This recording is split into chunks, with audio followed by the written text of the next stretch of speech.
Hi everyone, welcome back to my channel. Today we're going to be doing something really fun. We're making an abstract painting with the use of glass, marbles or beads. These are the materials required and that's how we start. Take an old plastic bowl, add some acrylic paint to this and add marbles to this. Shake this bowl.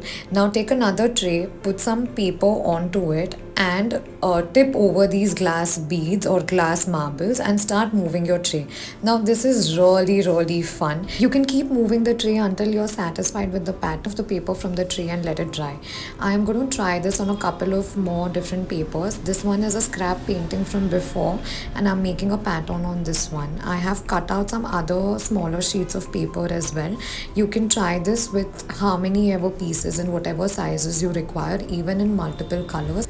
Don't forget to watch this till the end. As you move further ahead, you will see the different patterns that I have created across different sizes of papers and different patterns of paper. Once these are all dry, I'm going to remove my metallic watercolor paints and I'm going to paint some of these squares randomly as per my preference. You can even choose regular colorful paint to go with it. I am painting the squares or these objects randomly with metallic watercolors and eventually in some regular colorful colors as well as per my choice. Now these can be framed and put up as abstract artwork or even be used as bookmarks. Don't forget to like, share, follow and subscribe. Thank you for watching and stay tuned for more such content.